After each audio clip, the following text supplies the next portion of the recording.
Platinum, your friend in wrestling, with Platinum versus AEW Dark. This was from January 5th, 2021. What can I say? The show was 2.5 hours plus. It was 16 matches long. That's to the point where it's ludicrous. I mean, it is YouTube, and that kind of format sort of begs. You can always watch and come back, but man, it was a long one. And the energy level was super down overall from the crowd and everything else, and it's understandable, right? They probably recorded this after the Brody Lee tribute show. We had a couple appearances by -1, Brody Lee Jr. Um, you know, hopefully they don't make this a regular habit, but for this dark in this situation, I thought it was appropriate. A little bit of silliness, a little bit of fun. There was no Britt Baker show.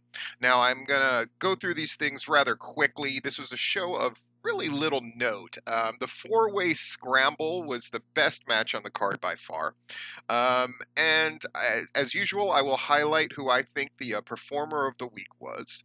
And I will also grade each match on a 3-check system. For the matches that are squash matches, which for the most part is almost all of them, except for that four-way scramble, I do it on a 3-check system. Was the appropriate person put over in a way that was memorable? And yes, that has not gotten a check before. Like when Leva Bates, for example, has a match where she has this sort of non-consequential roll-up. I don't think it does anything to really enhance that victory, so I don't give that the check. So that check is usually pretty easy to get, though. The second check is, does the person who won really look strong in that victory, where you could imagine them wrestling on Dynamite, for example, and being a star of note. And then the third check is for if the enhancement talent / jobber themselves looks really good in defeat, or if they're made to get some offense by the person that they're wrestling. I always think that that's interesting and cool. So we got Excalibur and Taz, and first match, Jungle Boy against Nick Komoroto. The fact that Tony Khan got Jungle Boy, whoa, whoa, whoa, whoa, whoa, whoa. I mean, it's part of the fun and it's part of the spontaneous coolness of AEW that I like so much. This was a really good outing for Jungle Boy. Really phenomenal. I'm going to give this 3 check marks because Komoroto did a great job keeping up with him and looking the part of the bigger guy, which is typical of what Jungle Boy would have to wrestle against. Thought it was very, very strong. So we got Nyla Rose against Alex Gracia. Nyla Rose demolishes her in quick fashion, as should be happening with a number of people, but Nyla Rose certainly gets booked well in this way. 3 check marks. Vicky's promo is okay, but then they go through the trouble of getting a table and putting Gracia through the table with a power bomb. Wow. Okay. Well, I guess you can't really get put over much bigger than that. Next match, Scorpio Sky against Ariel Levy.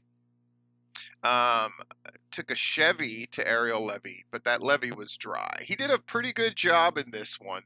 Scorpio Sky, really great. I don't like the TKO for a win. I know I've said that many times before, but there's no doubt that Scorpio Sky is very smooth in that ring and very cool, and I can't wait to see him against Shawn Spears. I'm going to give that 3 check marks. So far, though, nobody has really stood out as enhancement talent, but that will change. Yeah. Marco Stunt comes in with a microphone in his hand, but then Brody Lee Jr., -1, interrupts him, cuts the promo, and then they have a pull apart. Silly as fuck. What can you say? Really, really silly.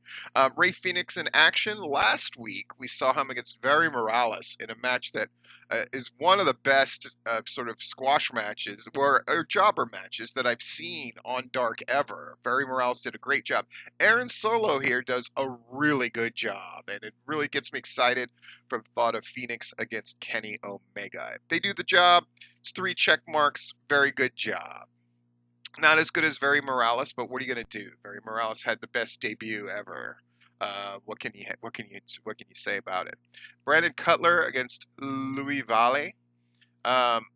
This match when they did the silly stuff where they both talked to the camera, it really threw them off in the ring. That's the thing that I want people to take away from this, is I think it really distracted them, and then they had a hard time getting it back, and then they had to go sort of robotically through routines to get the pepper back. You gotta be able to sort of concentrate and keep the thread of what you're doing going. It's a very important lesson because it's how guys get hurt, frankly, when their timing gets off and things just don't look as good. You're wrestling, it's cold outside, the crowd energy is down. It's a good lesson. I'm only going to give this one check mark. Post match, it's really nice. Brandon Cutler sends a shout out to Brody Lee. And Peter Avalon against Angel Fashion. Angel Fashion did a better job with Peter Avalon than almost anybody has. Really made Peter Avalon look great. I'm going to give this 3 check marks. Diamante and Ivelisse against Kylan King and Persia Price, or Tesha Price, excuse me. Tesha Price here looked better than she has in almost every other match. Kylan King always looks good, and Diamante and Ivelisse, I hope they stick with this thing of going for submission holds. I think it's a good look. I think it differentiates them from most of the women's roster, and it made for a really exciting match, which they needed. I think they needed a match to kind of get them back on track, and this was the match that did it, and it's great that the women did it. Really good match. 3 check marks, moving on. Bear Country and Mike Verna against the Gun Club. Bear Country get back on track here. I really like them. And Mike Verna, money earning Mike Verna. See, I should be a commentator. Think of this shit all the time. Against the Gun Club, Billy Gunn, any match that he's a part of in these 6-mans, he's so good at directing traffic and making sure things make sense and don't get muddled, and making sure that his kids look really good. He wins with Austin wins with that goddamn quick draw that I hate so much. But the commentators kind of pick it up. The commentators definitely slip into a lot of silly stuff, which takes away, in my opinion, when they do too much of it, and they were definitely doing too much of it throughout. But in this match, they actually kind of pulled it together for the end of this match, which I liked. 3 check marks. Good job from the guys who lost. Shanna is in action next against Viperous. This match is probably one of the more forgettable ones. I'll give it 2 check marks. The Angel Wing variation, I mean, it is what it is. We have a lot of people who do sort of variations of that move. So I would look into something else if I was her. Matt Sydal against Baron Black. They put over Baron Black as a guy with great technical skills, but a couple of things did not look very crisp at first. But then Baron Black definitely got into the flow, and he took that finisher for Matt Sydal better than anybody has, to the point where Matt Sydal could hit that lightning spiral and then go right into a pin that looked really, really good. Thunder Rosa against Ashley Vox. Ashley Vox really did herself a lot of favors here.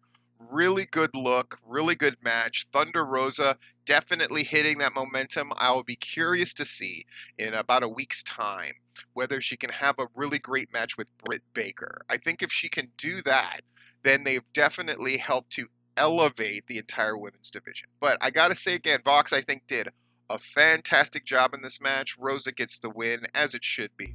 3 check marks. The Acclaimed got their tag team match. The Acclaimed. Lee Johnson and Sean Dean. Lee Johnson, the confidence, you can see it in him. Sean Dean always does a fucking good job. And those 2 guys teaming here looked really good. And made the Acclaimed look good. The Acclaimed still, when they hit double team moves, sometimes it just looks really choppy and weird and off. But I will say, overall, this match worked. 3 check marks. The Acclaimed win with their spinning neckbreaker power slam combo, which looks like shit. Danny Limelight picks up his first win here against Fuego del Sol in a match that I will call this a competitive match, right? Because neither one of these guys had a win. So in that case, the 3 check mark system goes like this. 1 check mark if both guys look good.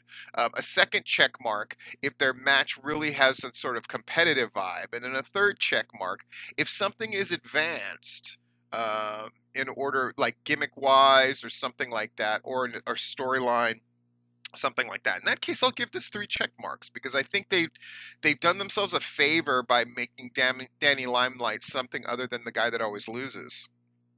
And you know. And of course, Fuego de Sol, the continuing saga of this tornado DDT that will murder everybody if we ever get to see it. Four-way matchup.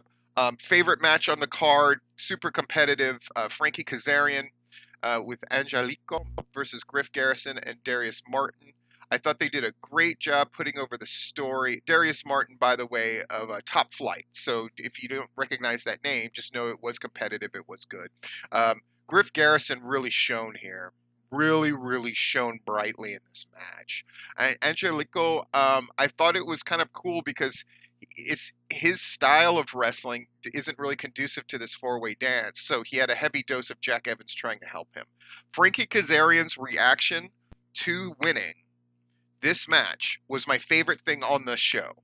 The way that he just fucking embraced this win and this kind of thing that him and Christopher Daniels are on, where they have to keep winning. I could just. Kazarian's a fucking pro. What do you want me to tell you? 3 check marks. Great job by everybody, particularly Garrison and Kazarian. Really impressed. Michael Nakazawa against Sammy Guevara. Sammy Guevara managed to look good, even though he indulged Nakazawa's silliness shit. The promo, though, was terrible because he was winded. And the promo was terrible until he got going, and then it got better. I'm glad they're giving Sammy Guevara all this mic time, but he has to find it. He has to. I hope they continue to give him the chance to cut these promos, but we need something more than just generic bullshit. Sammy Guevara has to come up with something more than generic bullshit. We need a motivation in acting terms. Cool. Serpentico, this is our de facto main event. Serpentico with Luther at ringside against 5 Alan Angels.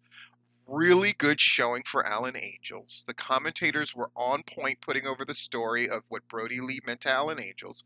Alan Angels gets this win in impressive fashion. Of course, Serpentico is one of the best at fucking working with guys. Alan Angels gets the win, and then -1 cuts the promo. And a good way to end this episode of Dark Dynamites tonight. This has been Stephen Platinum, your friend in wrestling, with Platinum versus Dizar.